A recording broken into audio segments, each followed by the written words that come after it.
सिंह राशि या सिंह लग्न वालों, कठिनाई जितनी बड़ी होगी उससे पार पाने में महिमा भी उतनी ही अधिक होगी। यदि आप सिंह लग्न के जातक हैं तो पिछले 3 दिनों में आपने इस सत्य को साक्षात जिया है। ग्रहों की गणना स्पष्ट बताती है कि 26, 27 और 28 दिसंबर आपके लिए केवल कठिन नहीं थे, बल्कि यह अनिर्णय की स्थिति थी। एक ऐसा धुंधलापन जहां आप उत्तर खोज रहे थे लेकिन दिशा स्पष्ट नहीं हो पा रही थी। किंतु जैसे ही हम 29 दिसंबर के सूर्योदय में प्रवेश करेंगे, यह अवरोध का दौर समाप्त होने जा रहा है। हम इस समय काल संधि पर खड़े हैं। साधारण जगत के लिए यह केवल वर्ष का बदलना है, लेकिन ज्योतिषीय दृष्टि से यह ऊर्जा का एक व्यापक रूपांतरण है। प्रकृति ने आपको कुछ कदम पीछे इसलिए खींचा था ताकि 2026 में आप एक लंबी और निर्णायक छलांग लगा सकें। आज के इस विश्लेषण में हम सतही चर्चा नहीं करेंगे। हम उस दुर्लभ महासंयोग का गहराई से विवेचन करेंगे जो आपके पंचम भाव में बन रहा है, जहां एक साथ 4 ग्रह आपकी बौद्धिक क्षमता और आपके संबंधों के समीकरण को पूरी तरह पुनर्निर्धारित करने जा रहे हैं। चलिए ग्रहों के इस गणित को विस्तार से समझते हैं। इस हफ्ते की शुरुआत में ही 29 दिसंबर को बुद्धि के कारक ग्रह बुध धनु राशि में प्रवेश कर रहे हैं, यानी वो आपके 5वें घर में आ रहे हैं। लेकिन वो वहां अकेले नहीं हैं। वहां पहले से ही ग्रहों के राजा और आपके लग्नेश सूर्य विराजमान हैं। वहां ऊर्जा और पराक्रम के कारक मंगल मौजूद हैं, और वहां सौंदर्य और प्रेम के कारक शुक्र भी बैठे हैं। जरा सोचिए, एक ही घर में सूर्य, मंगल, बुध और शुक्र। इसे ज्योतिष में चतुर्ग्रह योग या स्टेलियम कहते हैं।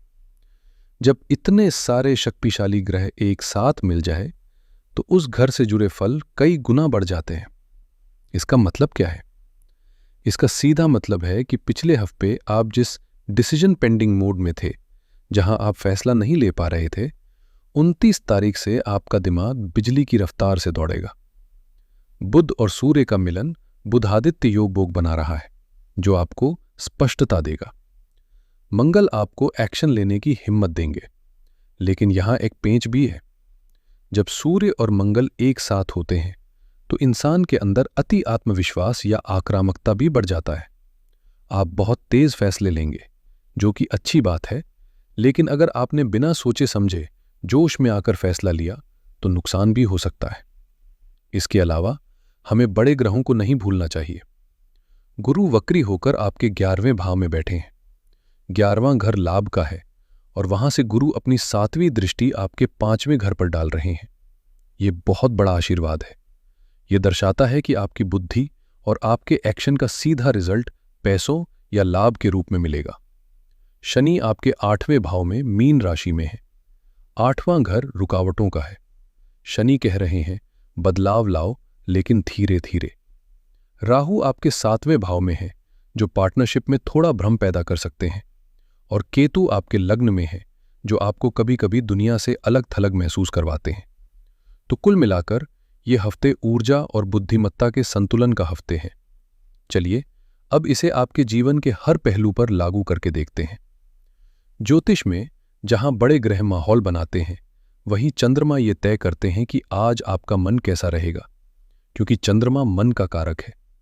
आइए चंद्रमा के सफर को ट्रैक करते हैं। 29 और 30 दिसंबर की बात करें तो हफ्ते की शुरुआत बहुत ही शानदार हो रही है।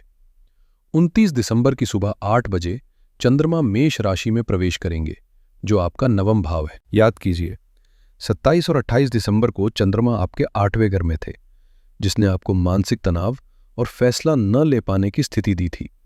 लेकिन 29 तारीख की सुबह जैसे ही चंद्रमा 9वें घर में आएंगे, वो सारा तनाव धुएं की तरह उड़ जाएगा। 9वां घर भाग्य और धर्म का है। और सबसे बड़ी बात, 29 दिसंबर को सुबह 3 बजे गजकेसरी योग बन रहा है। यह एक राजयोग है। अगर आप किसी इंपॉर्टेंट मीटिंग के लिए जाना चाहते हैं, वीजा के लिए अप्लाई करना चाहते हैं, या किसी लंबी यात्रा की योजना बना रहे हैं, तो 29 और 30 दिसंबर सर्वश्रेष्ठ दिन है। आपका मन शांत रहेगा और आपको ईश्वरीय मदद महसूस होगी। इसके बाद 30 दिसंबर और 1 जनवरी को, जब पूरी दुनिया नए साल का जश्न मना रही होगी, चंद्रमा वृषभ राशि में प्रवेश करेंगे, जो आपका 10वां भाव है। 10वां भाव हमारे करियर, किता और सोशल स्टेटस का होता है। साल के आखिरी दिन आपका पूरा फोकस आपके काम और आपकी इमेज पर रहेगा। भले ही आप पार्टी में हो, लेकिन आपके दिमाग में अगले साल के करियर गोल्स चल रहे होंगे। सिंह लग्न वाले वैसे भी लीडर होते हैं। 31 दिसंबर को आपकी लीडरशिप क्वालिटी सबको दिखाई देगी। लोग आपकी राय मांगेंगे। यह एक बहुत ही शक्तिशाली स्थिति है साल को अलविदा कहने के लिए। आप एक विजेता की तरह 2025 को विदा करेंगे। फिर जैसे ही हम 2026 में प्रवेश करेंगे, 2 जनवरी से 4 जनवरी तक चंद्रमा आगे बढ़ते हुए मिथुन राशि में जाएंगे, आपके 11वें भाव में।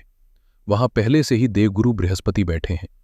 चंद्रमा और गुरु का मिलन 11वें घर में। दोस्तों, इसे कहते हैं सोने पे सुहागा। सप्ताह का अंत दोस्तों के साथ सोशल नेटवर्किंग में और मुनाफे के साथ होगा। अगर आपने इस हफ्ते कोई निवेश किया है तो वीकेंड तक आपको उसका फायदा दिखना शुरू हो जाएगा। तो चंद्रमा की ये यात्रा तनाव से निकलकर भाग्य, फिर कर्म और अंत में लाभ, एक बहुत ही पॉजिटिव ग्राफ दिखा रही है। अब हम जीवन के सबसे महत्वपूर्ण हिस्से पर बात करते हैं, आपका करियर और आपकी आर्थिक स्थिति। जो लोग नौकरी कर रहे हैं उनके लिए ये हफ्ते अपनी काबिलियत साबित करने का है। क्यों? क्योंकि आपके 10वें घर का स्वामी शुक्र है और शुक्र जाकर बैठे हैं 5वें घर में सूर्य और मंगल के साथ। इसका मतलब है कि आपको अपने काम में रचनात्मकता लानी होगी। घिसे पिटे तरीके से काम करने का वक्त नहीं है। आपके सीनियर्स आपसे कुछ नया, कुछ अलग उम्मीद कर रहे हैं। चूंकि बुध भी वहां आ गए हैं तो आपकी वाणी बहुत प्रभावशाली होगी। अगर आपकी कोई प्रेजेंटेशन है या क्लाइंट मीटिंग है तो आप छा जाएंगे। बस एक सावधानी, सूर्य और मंगल का योग कभी कभी इंसान को बागी बना देता है। बॉस से बहस करने से बचें, खासकर तब जब आपको लगे कि आप सही हैं। अपनी बात रखें, लेकिन विनम्रता से। व्यापारियों के लिए आपके डेटा चार्ट में एक बहुत ही महत्वपूर्ण बात लिखी थी। 23 से 25 दिसंबर बेस्ट बिजनेस पीरियड था, लेकिन 26 से 28 दिसंबर डिसीजन पेंडिंग था।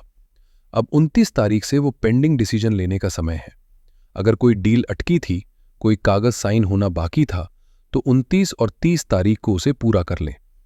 5वें घर में ग्रहों का जमावड़ा बता रहा है कि आप अपने बिजनेस में कुछ जोखिम लेना चाहते हैं। कोई नया प्रोडक्ट, कोई नई मार्केटिंग स्ट्रैटेजी। गुरु की दृष्टि 5वें घर पर है, इसलिए अगर वो जोखिम गणना किया हुआ है तो सफलता जरूर मिलेगी। फाइनेंस और शेयर बाजार में रुचि रखने वालों के लिए यह हफ्ता बहुत ध्यान देने योग्य है। सिंह लग्न के लिए 5वां घर सट्टे, लॉटरी और शेयर बाजार का होता है। वहां 4 ग्रह बैठे हैं, सूर्य, मंगल, बुध, शुक्र। यह अत्यधिक ऊर्जा वाला जोन है। शेयर बाजार में काम करने वालों के लिए यह हफ्ते बहुत उथल पुथल लेकिन लाभदायक हो सकता है। आपके चार्ट में 23 और 24 तारीख को निवेश करने के लिए कहा गया था। अगर आपने तब मिस कर दिया तो 29 तारीख, जब बुध प्रवेश करेंगे, एक और मौका ला रही है। लेकिन मंगल जल्दबाजी के कारक हैं। मेरी सलाह यह है, इंट्राडे ट्रेडिंग में बहुत सावधानी बरतें। लंबी अवधि का निवेश आपको बहुत अच्छा रिटर्न दे सकता है, क्योंकि गुरु लाभ भाव में बैठकर देख रहे हैं। खर्चे थोड़े बढ़ सकते हैं, खासकर न्यू ईयर सेलिब्रेशन और बच्चों की जरूरतों पर, लेकिन धन का आवक भी बना रहेगा। करियर के बाद अब बात करते हैं दिल के रिश्तों की। देखिए, 5वां घर रोमांस का घर है और वहां शुक्र और मंगल एक साथ हैं। इसका मतलब है जुनून अपनी चरम सीमा पर होगा। जो लोग किसी को पसंद करते हैं, प्रपोज करना चाहते हैं, उनके लिए ये हफ्ते बहुत अनुकूल है। आपके अंदर एक अलग ही आकर्षण रहेगा। लेकिन हर सिक्के के 2 पहलू होते हैं। मंगल आग भी है। प्यार में ईगो के टकराव की बहुत बड़ी संभावना है। हो सकता है 31वीं की पार्टी में किसी छोटी सी बात पर आपकी पार्टनर से तकरार हो जाए। सिंह लग्न वाले वैसे भी थोड़े स्वाभिमानी होते हैं। उपाय बस इतना है, इस हफ्ते सही होने से ज्यादा जरूरी साथ होना समझें। अगर बहस हो तो थोड़ा झुक जाए, प्यार बरकरार रहेगा। विवाहित लोगों के लिए राहु 7वें घर में बैठे हैं। राहु धुआं है, भ्रम है। हो सकता है आपको अपने जीवन साथी की कोई बात समझ ना आए या कोई गलतफहमी हो जाए। बाहरी लोगों की बातों में आकर अपने रिश्ते खराब ना करें। राहु अक्सर तीसरे व्यक्ति की वजह से क्लेश करवाता है। अपने पार्टनर पर भरोसा रखें। अगर आप माता पिता हैं तो ये हफ्ते आपके लिए गर्व का हफ्ते हैं। 5वें घर में सूर्य और बुध का बुधादित्य योग बच्चों की सफलता की ओर इशारा कर रहा है। संतान की तरफ से कोई गुड न्यूज़ मिल सकती है। अगर आप फैमिली प्लानिंग या संतान प्राप्ति के बारे में सोच रहे थे तो ग्रहों की स्थिति बहुत ही सहायक है। आपके लग्न में केतु है, जो कभी कभी आपको परिवार के बीच बैठे हुए भी अकेला महसूस कराता है।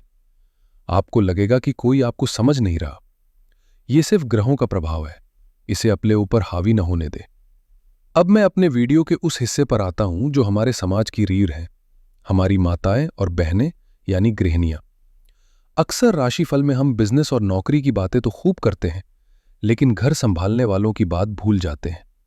लेकिन सिंह लग्न की गृहिणियों के लिए ये हफ्ते, विशेषकर साल का ये आखिरी हफ्ते, बहुत ही हलचल भरा रहने वाला है। देखिए, आपके पंचम भाव में 4 ग्रहों का योग बन रहा है: सूर्य, मंगल, बुध और शुक्र। ज्योतिष में पंचम भाव केवल संतान का नहीं, बल्कि हमारी रचनात्मकता और प्रबंधन का भी है। शुक्र, जो कि सुंदरता और ऐश्वर्य के कारक हैं, वो आपके 5वें घर में है। इस हफ्ते आपका मन घर को सजाने में, रेनोवेशन में या न्यू ईयर की पार्टी होस्ट करने में बहुत लगेगा। आप अपनी क्रिएटिविटी से घर का माहौल बदल देंगी।